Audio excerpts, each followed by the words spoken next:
जसं आपण ऑलरेडी बघितलेलं आहे, हायड्रेशन हिरोजची सिरीज आपली कंप्लीट झालेली आहे, ज्याच्यामध्ये आपण 7 इन्ग्रेडियंटचे इन डिटेल इन्फॉर्मेशन घेतलेली आहे.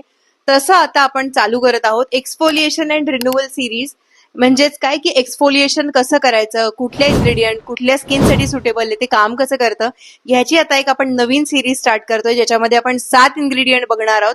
दर आठवड्याला एक इन्ग्रेडियंट तुम्हाला बघायला मिळणार आहे, त्याचबरोबर तुम्हाला त्याची इन्फॉर्मेशनही मिळणार आहे.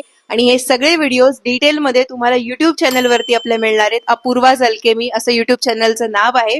जे चॅनल आपल्या इंस्टाग्रामच्या बायोमध्ये त्याची लिंक तुम्हाला मी दिलेली आहे, तर तुम्ही तिथे जाऊन सगळे व्हिडिओज चेक करू शकता.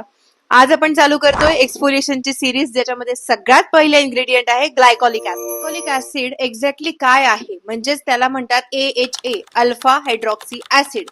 तर ते आपल्याला कशापासून मिळतं, तर शुगर केन पासून मिळतं. म्हणजे ऊसाच्या रसापासून ग्लायकॉलिक ऍसिड आपल्याला मिळतं. म्हणजे नॅचरल सोर्स आहे अतिशय. आणि ऍसिड म्हटलं की बऱ्याच जणांना भीती वाटते, पण तसं हे अजिबात नाहीये. हे खूप माइल्ड असतात.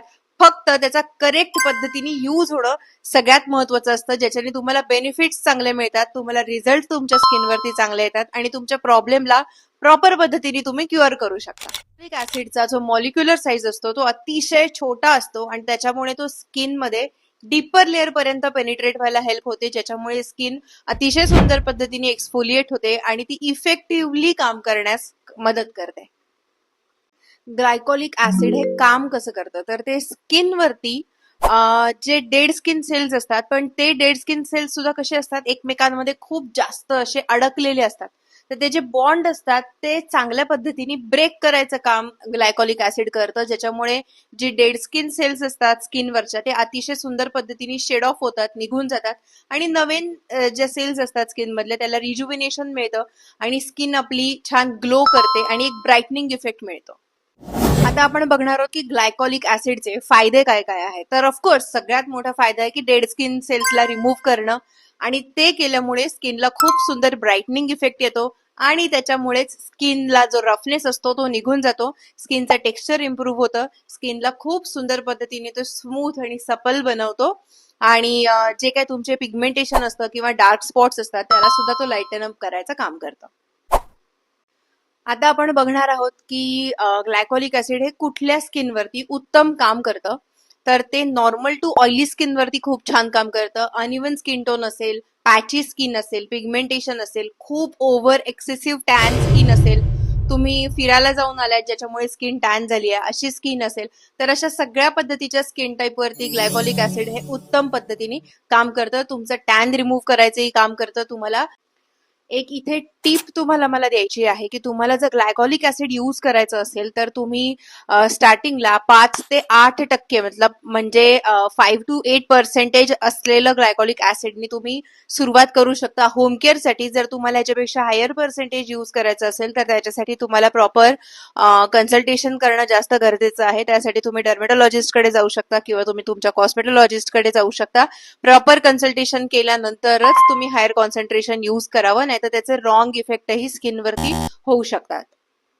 कॉमन होणाऱ्या मिस्टेक्स म्हणजे काय, तर आपण कंटिन्यू एखादा पर्सेंटेज जर स्ट्रॉंग असेल तर आपण त्याला डेली यूज करतो, जे डेली यूज नाही केलं पाहिजे. आठवड्याला 2दा किंवा आठवड्याला 3दा ते तुमच्या स्किन टाईप प्रमाणे तुम्हाला सजेस्ट केलं जातं. तर त्या पद्धतीने तुम्हाला ते ग्लायकॉलिक ऍसिड यूज करायचे तुमच्या स्किनसाठी. जर ते ओव्हर एक्सफोलिएट झालं तर ते तुमची स्किन खराब करण्याचं काम करतं. त्याचबरोबर पिगमेंटेशन त्याच्यानी सुद्धा येऊ शकतं, कारण ओव्हर एक्सफोलिएट होते आणि ओव्हर एक्सफोलिएशनमुळे स्किन ही खूप सेन्सिटिव्ह होऊन जाते, इन्स्टंट रेडनेस येतो, पातळ होते स्किन आणि कुठल्याही गोष्टीला खूप लवकर रिॲक्ट करायला लागते. तर त्याच्यासाठी कुठलेही एक्सफोलिएशनचे जे काही कंटेंट असतात ते तुम्ही करेक्ट गायडन्स नुसार वापरणं अपेक्षित आहे. प्रॉपर पद्धतीने कन्सल्टेशन करून तुम्ही ते वापरलं गेलं पाहिजे. आता आपण बघणार आहोत की फेशियल्स मध्ये प्रोफेशनल्स साठी, सलोन यूथ साठी तुम्ही ग्लायकॉलिक ऍसिडचा वापर कसा करू शकता.